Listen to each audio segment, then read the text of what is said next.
Wabunge wa Marekani wamelaani hotuba ya Rais Donald Trump kwa taifa, wakieleza kama mchanganyiko wa ajabu wa udanganyifu na uongo kuhusu malengo na mafanikio yanayodaiwa katika vita vinavyoendelea vya Washington dhidi ya Iran.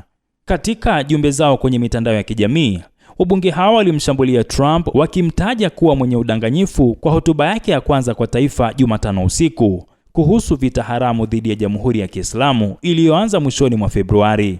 Akizungumza wakati wa hotuba iliyorushwa hewani kutoka ukumbi wa Cross Hall wa ikulu ya White House mjini Washington DC, hotuba ya Trump ya dakika 20, licha ya uvumi fulani hapo awali, ilikuwa ni marudio ya kile amekuwa akisema kwa siku kadhaa kuhusu vita vya Iran. Alidai kuwa malengo makuu ya kimkakati ya operesheni ya kijeshi ya Marekani na Israel yalikuwa karibu kukamilika baada ya mwezi mmoja wa uchokozi, na alitabiri kuwa ingedumu wiki nyingine 2 hadi 3.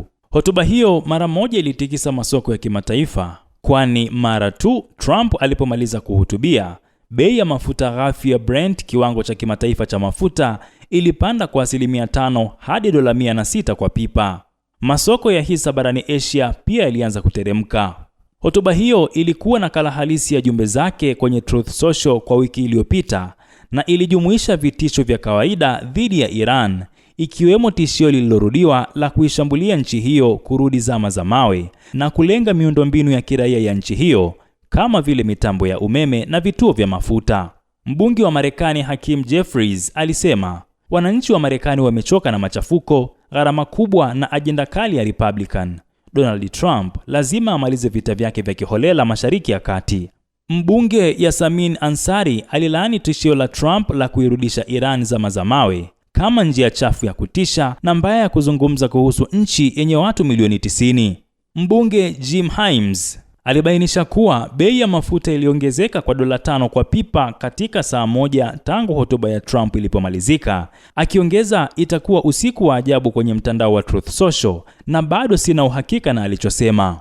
Afisa mstaafu wa jeshi la anga la Marekani Karen Wasita anasema jambo moja ambalo Trump hakulitaja katika hotuba yake ni kwamba Marekani na Israel kwa msaada wa AI wanalenga maeneo ya kiraia nchini Iran kwa njia ile ile waliolengwa Gaza na Lebanon.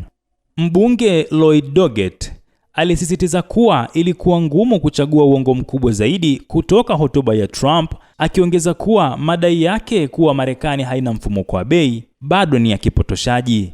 Senator wa Marekani Chris Van Hollen akizungumzia madai ya Trump kuhusu Iran alisema, Trump kama kawaida alitudanganya. Zaidi ya wiki 2 zilizopita alisema tulishinda. Ikiwa tulishinda, basi kwa nini bado tuko huko? Nini kinafuata? Tunachoweza kutegemea ni uongo zaidi kutoka kwa Trump. Mtu huyu mwenye udanganyifu ni hatari kwa nchi yetu na dunia. Abdul Nasir Mwita, Rubaza Kimataifa.